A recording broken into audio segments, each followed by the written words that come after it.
Senhor Jesus. Eu sou o Cris da Bia. E eu sou a Bia do Cris. Nós somos pastores da Casa Firme de Alphaville, atuamos no Pedra Angular, reforçando as famílias, estabelecendo elas sobre a rocha que é Jesus. Hoje a gente vai falar um pouco de finanças. E para ser bem didático com vocês, eu quero fazer um exercício aqui com a minha administradora do lar para enumerar algumas finanças que nós temos e que todo casal tem nessa terra, não só no Brasil. Então, Bia, vamos escrever aqui, colocar assim enumerado bem didaticamente, alguns gastos do que a gente tem, que eu quero trazer um princípio nessa gravação que a gente está fazendo. Já ia falar que era uma live, mas não é. Hoje não é live, hoje dá para cortar, tá fácil. Então vamos enumerar alguns gastos. Por exemplo, o casal ganhou o seu salário no mês.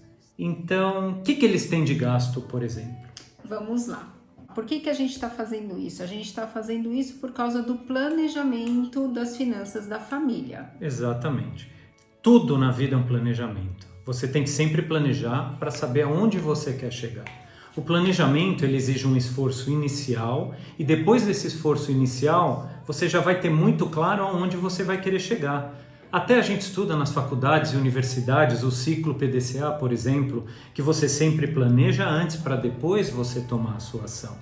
Então aqui nós vamos fazer um planejamento financeiro para o nosso lar. Vamos lá, bem básico, simples para todo mundo entender. Então, o que a gente tem de conta normalmente no mês, né? Então é o aluguel, ou condomínio. Aí nós temos a água, a luz, o gás da casa. Aí a gente tem a parte de transporte, né? Que é o transporte, a gasolina. Muito bem. Temos a alimentação. Que é muito importante, devia estar no primeiro item. Vestuário. Muito bem. Aí a gente pode ter o cofrinho, o investimento e o dízimo. Que sobrou, aí a gente vai e dizima no final, né? É desse jeito então que a gente planeja os nossos gastos? Os nossos não. E eu tô vendo aqui que olha que interessante. Os gastos ele tá do máximo que você recebe e ele tá numa descendente. Que interessante, né? Você tem um montante aqui, vai pagando conta, vai estreitando o bolso, né? Mas esse é o jeito errado de você se planejar. Então, esse é o jeito errado da gente pensar nas finanças. As finanças à maneira de Deus é totalmente diferente. A gente tem que mudar o nosso jeito de olhar as nossas finanças. A gente tem que ver as nossas finanças desse jeito. Se você desenhar um gráfico, como todo engenheiro, administrador, economista, ou como qualquer pessoa nessa vida que quer administrar bem o seu lar, é desse jeito que você tem que ver os cartesianos. Aonde o teu dízimo vem primeiro, porque o que fala a palavra? Fala das primícias, e primícia é o começo, é a primeira coisa que você recebeu. Então primeiro você vai dizimar e ofertar. Depois do teu dízimo, você vem como a Bia ensinou, você vai para o teu investimento. Se é grande, se é pequeno, isso não importa. O que importa é você ter o hábito de investir. Aí depois você tem todo o resto dos teus gastos e se você enxergar bem, nós fizemos bem didático para você enxergar que foi numa ascendente. Então os teus gastos e o teu poder financeiro que Deus vai te dar na tua mão por causa desse ato das primícias, ela vai ser uma ascendente para o resto da tua vida. Eu acho muito interessante porque muitas pessoas vêm falar conosco que o dízimo era só do Velho Testamento. Então olha só, pastor, o dízimo não está escrito lá em Malaquias 3, 4, então é do Velho Testamento, isso não se aplica a nós hoje. Que interessante. Eu tenho para mim que o dízimo é um teste. E como todo teste, ele vai provar o teu coração principalmente, porque aqui a gente está falando de coração. Então, o que Deus instituiu? Ele instituiu 10%, que se chama o dízimo 10%. Por que Deus não instituiu um valor financeiro? Ele instituiu a porcentagem para, assim como qualquer matemático que pode estar nos assistindo entender, que essa porcentagem é igual para todos. Então, se eu ganho mais, um percentual vai ser o valor a mais, mas é o 10%. Aquele que ganha menos, por enquanto, ele vai dizimar os 10% daquilo que ele recebeu, que por enquanto é um pouco menos. Então Deus instituiu essa porcentagem para ser igualitária para todos nós. E por Deus ser justo, e isso ficou claro para todos nós agora, eu não sei porquê, mas eu tenho para mim que por algum motivo na Bíblia, o número 10, ele sempre está atrelado a algum teste. Eu enumerei aqui alguns testes que eu percebi na Bíblia e eu queria compartilhar com você que está nos assistindo, para você ver que interessante esse ponto de vista dessa minha tese. Agora acompanha comigo os pontos que eu pus para você, para nós entendermos sobre o teste do número 10 que a gente estava conversando. Por exemplo, quantas pragas teve no Egito, onde todo mundo conhece a história? 10. Quantos mandamentos em Êxodo 20 o Senhor deu a Moisés? 10. Quantas vezes o povo de Israel tentou a Deus? Eu sei que muitos não vão saber, mas vamos lá.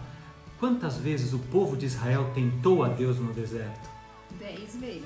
Muito bem, isso está em Números 14 e 22. Agora olha só, e com Jacó? Também muitos não sabem. Em Gênesis 31:7, a Bíblia diz que Jacó, quantas vezes ele teve alteração de salário? 10 vezes. Gênesis 31:7. Agora, e Daniel? Quantas vezes Daniel foi testado em Daniel 1:12? 10. No teste da dieta dele, foram 10 vezes. E olha só que interessante, o rei, quando se dirigiu a Daniel, em Daniel 1:20, o que ele falou? Que Daniel era 10 vezes mais inteligente que os próprios magos. Agora olha só, em Mateus 25, quantas virgens foram testadas? 10.